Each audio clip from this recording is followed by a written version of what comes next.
ក្រមព្រហ្មទណ្ឌនៃព្រះរាជាណាចក្រកម្ពុជា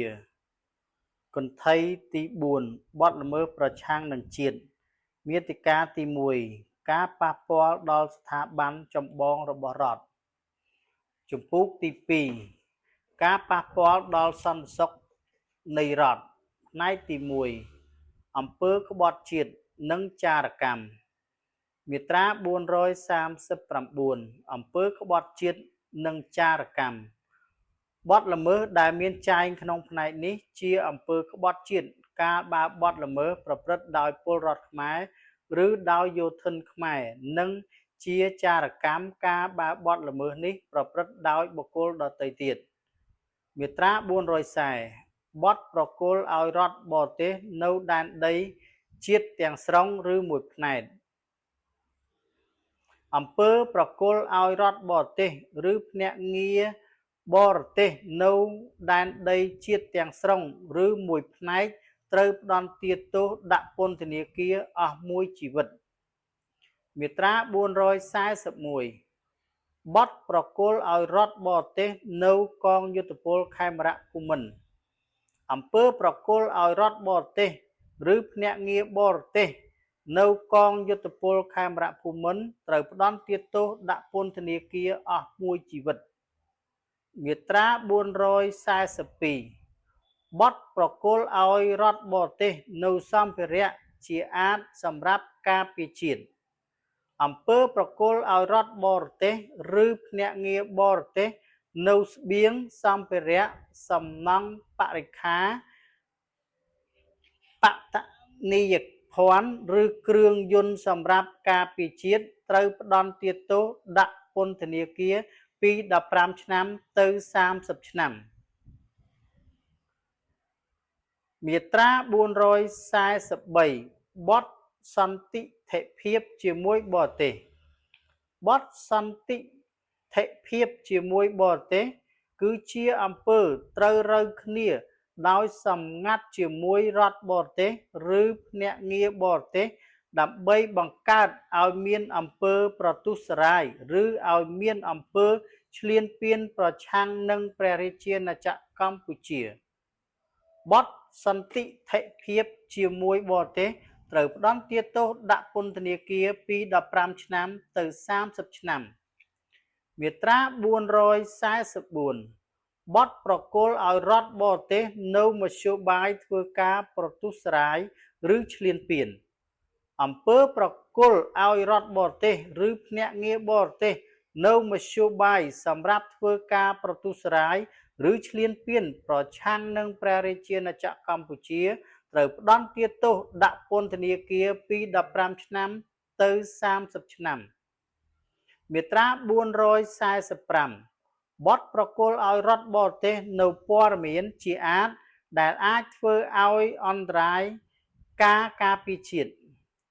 អំពើប្រគល់ឬធ្វើឲ្យងាយស្រួលធ្លាក់ដល់ដៃរដ្ឋបរទេសឬភ្នាក់ងារបរទេសនៅព័ត៌មានវិធីវត្ថុឯកសារទិន្នន័យព័ត៌មានវិទ្យាឬសាលកបាត់ដែលអាចធ្វើឲ្យអន្តរាយការពារជាតិត្រូវផ្តន្ទាទោសដាក់ពន្ធនាគារពី7ឆ្នាំដល់15ឆ្នាំមាត្រា446បទប្រមូលផ្ដុំព័ត៌មានជាអាចដែលអាចធ្វើឲ្យអន្តរាយការពារជាតិអំពើទទួលឬប្រមូលផ្ដុំដើម្បីផ្ដល់ទៅឲ្យរដ្ឋបរទេស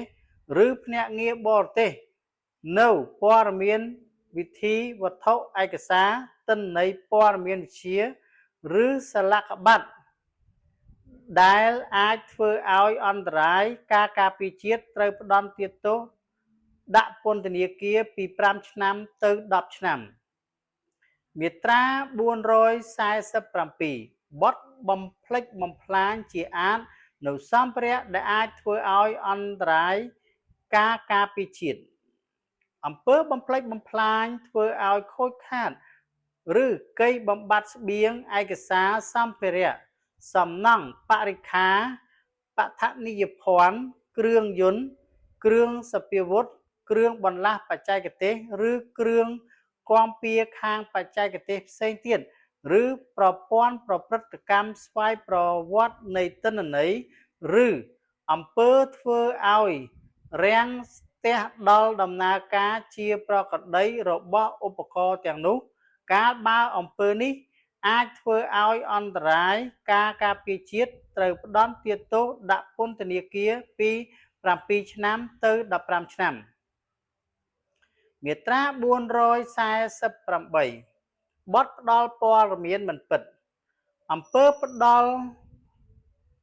ដល់អាជ្ញាធរស៊ីវិលឬយោធាខ្មែរនៅព័ត៌មានមិនពិតដែលអាចធ្វើឲ្យអន្តរាយការការពារជាតិដើម្បីបម្រើផលប្រយោជន៍នៃរដ្ឋបរទេសត្រូវផ្តន្ទាទោសដាក់ពន្ធនាគារពី2ឆ្នាំទៅ5ឆ្នាំនិងពិន័យជាប្រាក់ពី4លានរៀលទៅ10លានរៀលមាត្រា449ការប៉ុនប៉ងការប៉ុនប៉ងប្រព្រឹត្តបទមជ្ឈិមដែលមានចែងក្នុងមាត្រា448បទផ្ដល់ព័ត៌មានមិនពិតត្រូវផ្តន្ទាទោសដោយបទមជ្ឈិមខាងលើដែរមាត្រា450ទោសបន្ថែមប្រភេទនិងរយៈពេលចំពោះបទល្មើសដែលមានចែងក្នុងផ្នែកនេះទោសបន្ថែមដូចតទៅនេះអាចត្រូវបានប្រកាស 1. ការដកសិទ្ធិខ្លះជាពលរដ្ឋជាស្ថាពរឬសម្រាប់រយៈពេល5ឆ្នាំយ៉ាងច្រើន 2. ការហាមឃាត់ចំពោះការប្រកបវិជ្ជាជីវៈកាលបើបទល្មើសនេះបានប្រព្រឹត្តនៅក្នុងការប្រកបវិជ្ជាជីវៈឬនៅក្នុងឱកាសនៃការប្រកបវិជ្ជាជីវៈនេះជាស្ថាពរឬសម្រាប់រយៈពេល5ឆ្នាំយ៉ាងច្រើន 3. ការហាមឃាត់ចំពោះការស្នាក់នៅសម្រាប់រយៈពេល10ឆ្នាំយ៉ាងច្រើនចំពោះបទឧក្រិដ្ឋឬសម្រាប់រយៈពេល5ឆ្នាំយ៉ាងច្រើនចំពោះបទមជ្ឈិម 4. ការហាមឃាត់ចំពោះការចាកចេញពីផែនដីនៃព្រះរាជាណាចក្រកម្ពុជាសម្រាប់រយៈពេល5ឆ្នាំយ៉ាងច្រើន 5. ការហាមឃាត់ដល់ទណ្ឌិតបរទេសចំពោះការចូលឬការស្នាក់នៅក្នុងដែនដីនៃព្រះរាជាណាចក្រកម្ពុជាជាស្ថាពរឬសម្រាប់រយៈពេល5ឆ្នាំយ៉ាងច្រើន 6. ការរឹបអូសឧបករណ៍សម្ភារៈឬវត្ថុណាមួយដែលប្រើប្រាស់សម្រាប់ប្រព្រឹត្តបទល្មើសឬដែលមានគោលដៅប្រព្រឹត្តបទល្មើស 7. ការរឹបអូសយានជំនិះរបស់ទណ្ឌិតមួយគ្រឿងឬច្រើនគ្រឿង 8. ការហាមឃាត់ចំពោះការកាន់កាប់ឬការយកតាមខ្លួននូវអាវុធគ្រឿងផ្ទុះនិងគ្រាប់រំសេវគ្រប់ប្រភេទជាស្ថាពរឬសម្រាប់រយៈពេល5ឆ្នាំយ៉ាងច្រើន 9. ការបិទផ្សាយសេចក្តីសម្រេចផ្តន្ទាទោសសម្រាប់រយៈពេល2ខែយ៉ាងច្រើន 10. ការបិទផ្សាយសេចក្តីសម្រេចផ្តន្ទាទោសនៅក្នុងសារព័ត៌មាន 11. ការផ្សាយសេចក្តីសម្រេចផ្តន្ទាទោសតាមគ្រប់មធ្យោបាយទូរគមនាគមន៍សោតទោសសម្រាប់រយៈពេល8ថ្ងៃយ៉ាងច្រើន